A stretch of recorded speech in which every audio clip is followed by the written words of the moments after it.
మిథున రాశి వారికి ఆర్థిక ఇబ్బందులు ఈరోజు అధికమవుతాయి. ప్రయాణాలు కూడా వాయిదా పడతాయి. శ్రమాధిక్యంతో ఎట్టకేలకు కొన్ని పనులు పూర్తి చేయగలుగుతారు. వ్యాపార వర్గాల వారికి వ్యాపార లావాదేవీలు నత్తనకన సాగుతాయి. ఉద్యోగ వర్గాల వారికి స్థాన చలన సూచనలు. పారిశ్రామిక సాంకేతిక రంగాల వారు విదేశీ పర్యటనలు రద్దు చేసుకుంటారు. సినీ టీవీ కళాకారులు ప్రయత్నాలన్నీ కూడా సఫలమవుతాయి. విద్యార్థులకు కొన్ని అవకాశాలు అంది చివరి క్షణంలో చేజారుతాయి. కావున జాగ్రత్త వహించాలి. మహిళలు కూడా ఈరోజు గందరగోళ పరిస్థితులను ఎదుర్కొంటారు. షేర్ల క్రయ విక్రయాలు మందగిస్తాయి. ఇక మిథున రాశి వారికి వాళ్ళ కసవచ్చ రంగు నీలం రంగు మరియు లేత గులాబీ రంగు. పరిహారాల విషయానికి వస్తే మిథున రాశి వారు ప్రతి ఒక్కరు కూడా గణపతిని పూజించడం ఈరోజు చాలా మంచిది. తదుపరి కర్కాటక రాశి.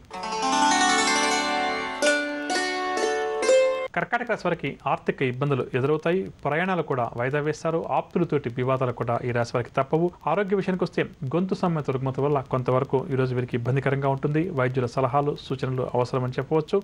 వ్యాపార వర్గాల వారికి వ్యాపార లావాదేవీలు మందగిస్తాయి. ఉద్యోగ వర్గాల వారికి ఉద్యోగాల్లో ఒత్తిడులు పెరుగుతాయి.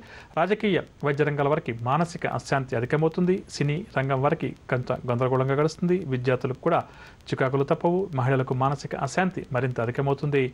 షేర్ల క్రయ విక్రయాల్లో ఆశించిన లాభాలు కష్టమని చెప్పవచ్చు. ఇక కర్కాటక రాశి వారికి వాళ్ళ కసవచ్చ రంగు నీలం రంగు మరియు పసుపు రంగు. పరిహారాల విషయానికి వస్తే కర్కాటక రాశి ప్రతి ఒక్కరు కూడా శ్రీ వెంకటేశ్వర స్వామి వారిని పూజించడం ఈరోజు చాలా మంచిది. తదుపరి సింహరాశి.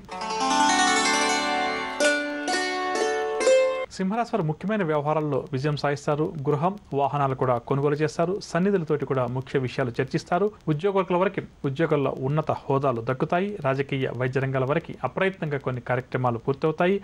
విద్యార్థులకు కూడా ఉత్సాహంగా గడుస్తుంది. మహిళలకు చికాకులు ఏవైతే ఉన్నాయో అవన్నీ కూడా తొలగుతాయి. షేర్ల క్రయ విక్రయాల్లో ఆశించిన లాభాలు కష్టమని చెప్పవచ్చు. ఇక సింహరాశి వారికి వాళ్ళ కసవచ్చ రంగు ఎరుపు రంగు మరియు గోధుమ రంగు. పరిహారాల విషయానికి వస్తే సింహరాశి వారు ప్రతి ఒక్కరు కూడా లక్ష్మీ నరసింహస్వామి వారిని పూజించడం ఈరోజు చాలా మంచిది.